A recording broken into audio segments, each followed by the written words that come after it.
እንግዲህ በዛሬው ዕለት አሜሪካ በኢራን ተራሮች ውስጥ ተደብቆ የነበረውን ፓይለቷን በታላቅ የማዳን ዘመቻ ይዛ መውጣቷ መላው ዓለምን እያነጋገረ የሚገኝ ትልቅ ክስተት ሆኖ ተመዝግቧል። ነገር ግን ከዚህ ስኬታማ ኦፕሬሽን ጀርባ የነበረው የሲአይኤ ሚናና ፓይለቱ በጠላት ምድር ሳይያዝ እንዴት ሊደበቅ ቻለ የሚለው ሚስጥራዊ ሂደት ምን ይመስላል የሚለው መሰረታዊ ጥያቄ ነው። በስለላ ተቋሙ የተካሄደው የማታለል ስልትና ፓይለቱ የተጠቀመበት የኢቫሽን ስልጠና ለዘመቻው ስኬት ቁልፍ ነበሩ ተብሏል። በወቅቱ በኢራን አብዮታዊ ዘብና በአሜሪካ ልዩ ኃይሎች መካከል ቀጥተኛ ፍልሚያና የቴክኖሎጂ ሽኩቻ እንደነበረ የተነገረ ሲሆን ይህ ክስተት ከሰሞኑ እየተናፈሱ ላሉ የእግረኛ ውጊያዎች ለአሜሪካ የልብ ልብ ይሰጣታል ተብሎ እየተገመተ ይገኛል። በዛሬው ፕሮግራማችን ከቢቢሲ ያገኘነውን መረጃ መሰረት በማድረግ አሜሪካ በጠላት ግዛት ውስጥ የወደቀውን ፓይለቷን እንዴት በሚያስደንቅ ፍጥነትና ጥንቃቄ ይዛ መውጣት እንደቻለች ዝርዝር ትንታኔ ይዘላችሁ ቀርበናል።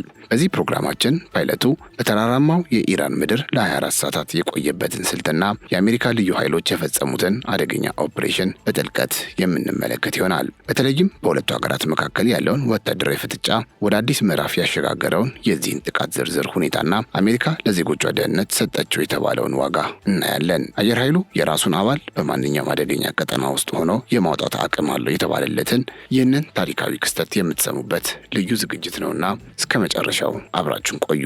ቻናላችንን ሰብስክራይብ፣ ይህን ቪዲዮም ላይክ ማድረግ እንዳይረሳ።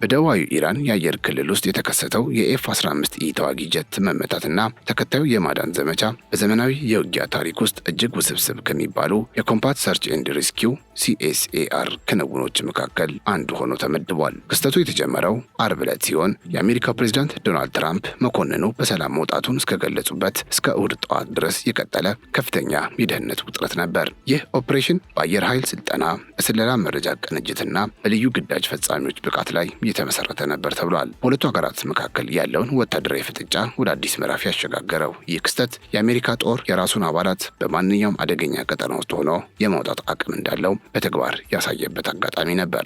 የክስተቱ ዝርዝር ሁኔታ እንደሚያሳየው አብራሪው የወደቀበት አካባቢ ለጠላት ምቹና ለነፍስ አድን ኃይሎች እጅግ ፈታኝ የሆነ ተራራማ መልክዓ ምድር የነበረው በመሆኑ ለስኬቱ ከፍተኛ መስዋዕትነትና ጥንቃቄ የተሞላበት እቅድ ተጠይቋል። የማዳን ዘመቻው ስኬታማ እንዲሆን የሲአይኤ ሚና እና ያካሄደው የማታለል ስልት ወይም ዲሴፕሽን ካምፓይን እንደ ዋና የድል ቁልፍ ተጠቃሽ ሆኖለታል። የስለላ ተቋሙ አብራሪው በተራራ ስንጥቅ ውስጥ መደበቁን በቴክኖሎጂ አረጋግጦ ትክክለኛ መጋጠሚያውን ወይም ኮኦርዲኔትስ ለፔንታገን ከማስተላለፉ ባለፈ በኢራን የውስጥ መገናኛዎች ላይ የተሳሳተ መረጃ በማሰራጨት የጠላትን ትኩረት ለማስቀየር ችሏል ተብሏል። አብራሪው ተገኝቶ ቀድሞ መውጣቱን የሚገልጹ ወሬዎች መሰራጨታቸው ደግሞ የኢራን ወታደራዊ ኃይሎች ትክክለኛውን የማዳኛ መስመር እንዳይዘጉና ግራ እንዲጋቡ በማድረግ ረገድ ትልቅ አስተዋጽኦ ነበረው። ይህ አይነቱ የስነ ልቦና ጦርነት በአካል ከሚደረግ ውጊያ ባልተናነሰ ሁኔታ ለኦፕሬሽኑ ስኬት የጀርባ አጥንት ሆኖ አገልግሏል ተብሏል።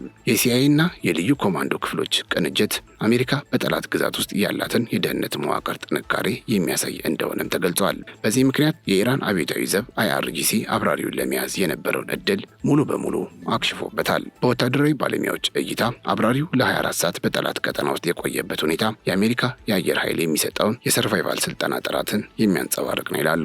ኮሎኔሉ ከተመታው ጀት በፓራሹት ከወረደ በኋላ ወዲያውኑ ራሱን ከወደቀበት ስፍራ በማራቅና በመደበቅ በቁጥጥር ስር እንዳይውል ያደረገው ጥረት የሚደነቅ ነው ይላሉ። የታጠቀው ሽጉጥ ለራስ መከላከያ ሆኖ ያገለገለው ሲሆን በከፍተኛ ቅዝቃዜና በተራራማ አቀማመጥ ውስጥ ያለ ምግብና ውሃ የመቆየት ብቃቱ ለስኬቱ ትልቅ ድርሻ ነበረው። አብራሪው የተሰጠውን የኢቫሽን ስልጠና በመጠቀም የኢራን ኃይሎች በየሰዓቱ ሲያድኑት በነበረበት ሁኔታ ውስጥ ሳይጋለጥ መቆየቱ በጦር ሜዳ ላይ ያለውን የግል ብቃት የሚያሳይ እንደሆነ ባለሙያዎቹ ይናገራሉ። ይህም ለወደፊት ተመሳሳይ አደጋ ለሚገጥሟቸው አብራሪዎች እንደ ትልቅ የትምህርት ተሞክሮ ሊወሰድ የሚችልና የሰው ልጅን የጽናት ጥግ የሚያሳይ ክስተት ሆኖ ተመዝግቧል። ይህ የአብራሪው የማምለጥ ወይም የኢቫይሽን ስልጠና አብራሪዎች በጠላት ግዛት ውስጥ በሚወድቁበት ጊዜ ሳይያዙ እንዲቆዩ የሚያስችል ልዩ ወታደራዊ ጥበብ እንደሆነ ባለሙያዎች ይተነትናሉ።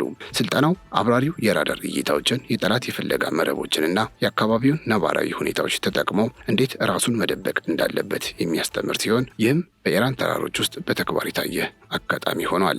አብራሪው በስልጠናው መሰረት ከወደቀበት ቦታ በፍጥነት በመራቅና እንደ ተራራ ስንጥቆች ያሉ የተፈጥሮ መደበቂያዎችን በመጠቀም ከጠላት እይታ ውጭ ሆኖ መቆየት መቻሉ ለስኬቱ ትልቅ ሚና እንደነበረው ይኸው የቢቢሲ መረጃ ያሳያል። ይህ ስልጠና የሰውነትን ድካም መቋቋምን፣ ከሚያድኑት ጠላቶች ጋር ያለውን ርቀት ማስላትንና ስነ ልቦናዊ ጥንካሬን የሚያካትት በመሆኑ አብራሪው ለ24 ሰዓታት የቆየበትን ጥንካሬ ሊያስረዳ እንደሚችል ይገመታል። እንዲህ ባለው በከፍተኛ ጥንቃቄ የታጀበ የመደበቅ ስልት የኢራን ኃይሎች አብራሪው ያለበትን ስፍራ እንዳያውቁ በማድረግ ረገድ እንደ ዋነኛ መከላከያ ሆነው ማገልገሉን ባለሙያዎቹ ይጠቁማሉ። የኢራን ወገን በበኩሉ አዲሱን የአየር መከላከያ ስርዓቱን በመጠቀም የአሜሪካን ጀትና ድሮን መምታቱን መግለጹ በሁለቱ ሀገራት መካከል ያለውን የቴክኖሎጂ ሽኩቻ ያሳያል። የኢራን መንግስታዊ መገናኛ ብዙሃን እንደገለጹት F-15E የተመታው በሀገሪቱ የላቀ የመከላከያ መሳሪያ ሲሆን የአሜሪካ አየር ኃይል ወደፊት በሚያደርጋቸው በረራዎች ላይ ከፍተኛ ጥንቃቄ እንዲያደርግ ያስገድደዋል። በተጨማሪም የኢራን አብዮታዊ ዘብ IRGC የማዳን ስራው ላይ የተሳተፉ 2 ብላክ ሃውክ ሄሊኮፕተሮች ላይ ጉዳት ማድረሳቸውን የገለጹ ሲሆን በቦታው የነበረው ውጊያ ምን ያህል ቀጥተኛና አደገኛ እንደነበረ ማሳያ ነው ተብሏል። ይህም ኢራን የአየር ክልሏን ለመከላከል ያላትን ቁርጠኝነትና እያደገ የመጣውን የሚሳኤል አቅሟን ለዓለም ያሳየችበት አጋጣሚ ተደርጎ ተወስዷል። ይሁን እንጂ አሜሪካ አብራሪውን በሰላም ማውጣቷ በኢራን ወታደራዊ ጥበቃና የስለላ መረብ ላይ ሰርጎ የመግባት አቅሟን ዳግም ያረጋገጠችበት ክስተት ነው ሲሉ ብዙዎች እየተናገሩ ይገኛሉ። የማዳን ዘመቻው የተካሄደበት መልክዓ ምድራዊ አቀማመጥ በተለይም የኮጊሊዮና የባየር አህመድ ተራራማ ግዛቶች ለሄሊኮፕተር በረራና ለፍለጋ ስራ እጅግ አስቸጋሪ ናቸው። በዚህ አካባቢ የሚኖሩ ነዋሪዎች ታጣቂ መሆናቸውና የኢራን ኃይሎች በቅርበት መኖራቸው የአሜሪካን ልዩ ኃይል ለከፍተኛ አደጋ አጋጦት ነበር። ቢቢሲ ቬሪፋይ ያረጋገጠው ቪዲዮ እንደሚያሳየው የብላክ ሃውክ ሄሊኮፕተሮች በታጣቂዎች ተኩስ ተከፍቶባቸው ነበር። ይህም የአካባቢው ነዋሪዎች ሳይቀሩ በውጊያ ውስጥ ተሳታፊ እንደነበሩ ያመለክታል ብሏል። እንዲህ ባለው ሆስታይል ኢንቫይሮንመንት ወይም በጠላትነት በተፈረጀ አካባቢ ውስጥ ገብቶ ሰውን ማውጣት እጅግ የላቀ የፓይለት ብቃትና የቴክኖሎጂ የበላይነትን ይጠይቃል ተብሏል። የአሜሪካ ሄሊኮፕተሮች ዝቅ ብለው በመብረርና የራዳር እይታን በማምለጥ ያከናወኑት ተግባር በአቪዬሽን ዘርፍ የላቀ ችሎታን የሚጠይቅ መሆኑ ተገልጿል። ይህ ሁኔታ ለወደፊቱ መሰል ተልዕኮች በአካባቢው ያለውን ነባራዊ ሁኔታ ግምት ውስጥ ማስገባት እንደሚገባ ትልቅ ትምህርት የሰጠ ክስተት ነው። በዚህ ኦፕሬሽን ላይ የተሳተፉት የአውሮፕላኖች ብዛትና አይነት አሜሪካ ለዜጎቿ ደህንነት የምትሰጠውን ዋጋና ወታደራዊ አቅሟን በግልጽ ያሳያል። ፕሬዚዳንት ትራምፕ በደርዘን የሚቆጠሩ አውሮፕላኖች ወደ ኢራን ግዛት መግባታቸውን መግለጻቸው የአየር የበላይነትን ለመያዝ የተደረገውን ጥረት ያመለክታል። ምንም እንኳ ቢመታም ኤር-10 ዋርቶግ እና ሌሎች የጥቃት አውሮፕላኖች የማዳኛ ሄሊኮፕተሮችን ከላይ ሆነው ሲጠብቁ ነበር። ይህም ማንኛውም የኢራን ጥቃት ቢሰነዘር አጸፋ ለመመለስ የተዘጋጀ ግዙፍ ኃይል እንደነበረ ያሳያል ተብሏል። ይህ አይነቱ ሰፊ ወታደራዊ ዝግጅት አንዱን አብራሪ ለማዳን ሲባል የተከፈለ ትልቅ ዋጋና የተወሰደ ከፍተኛ ፖለቲካዊ አደጋ ተደርጎ ተቆጥሯል። እንዲህ ያለው እርምጃ በጠላት ላይ የስነ ልቦና ጫና ከመፍጠሩም ባለፈ በጦርነት ሜዳ ላይ ለሚሰማሩ ወታደሮች ትልቅ የሞራል ጥንካሬ የሚሰጥ እንደሆነም ባለሙያዎች ይናገራሉ። አሜሪካ በማንኛውም ዋጋ አባላቶቿን ወደ ቤት እንደምትመልስ ለዓለም ያሳየችበት አጋጣሚም ተደርጎ ተወስዷል።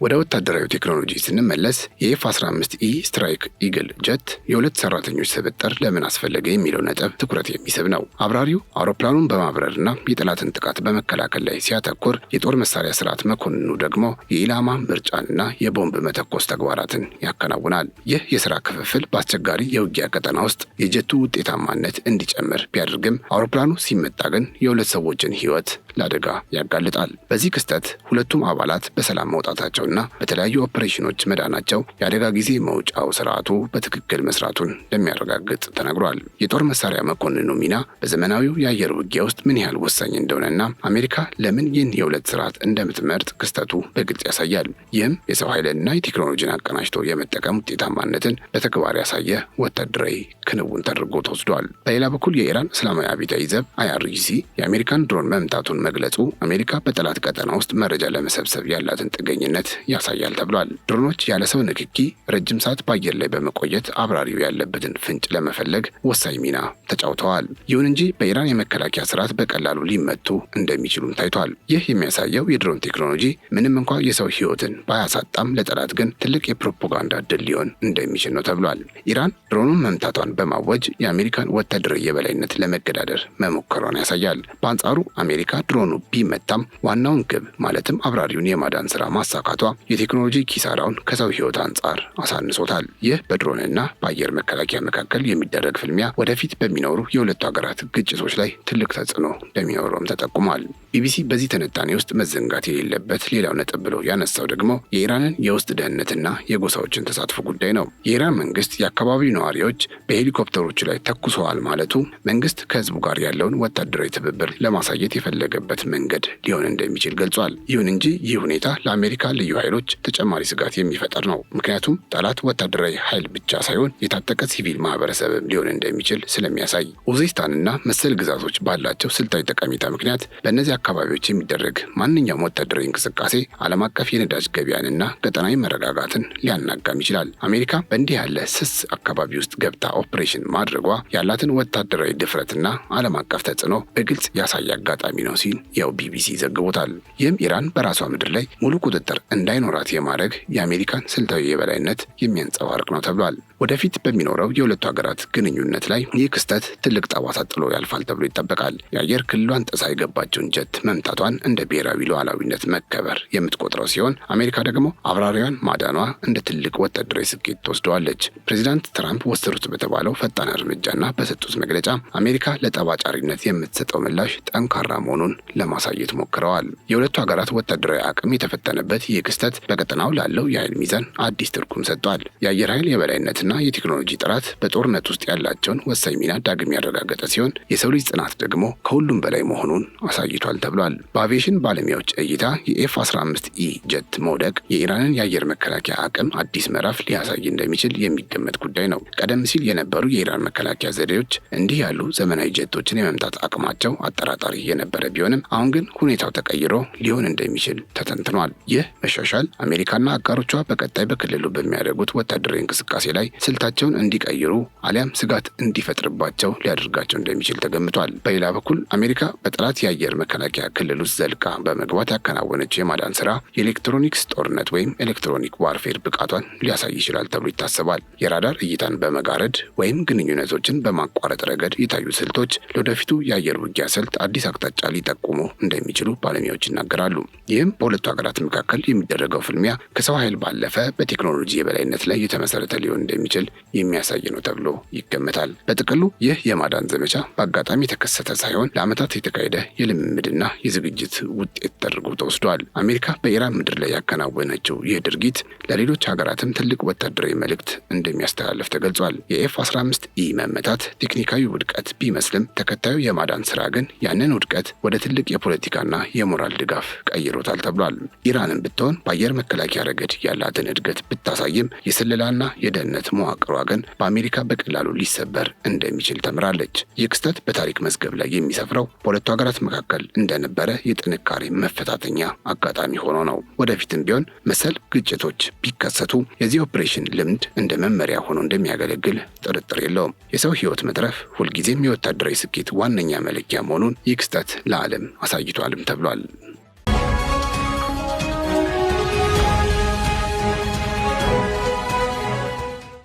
የተከበራችሁ የኢትዮ ግሎባል ቤተሰቦቻችን ለዛሬ ያዘጋጀንላችሁ መረጃ ይህንን ይመስል ነበር። አብራችሁን ስለነበራችሁ እጅግ እናመሰግናለን። ቻናላችንን ሰብስክራይብ፣ ይህን ቪዲዮ ላይክ እንድታደርጉም በአክብሮት እንጠይቃችኋለን። በያላችሁበት ሰላም።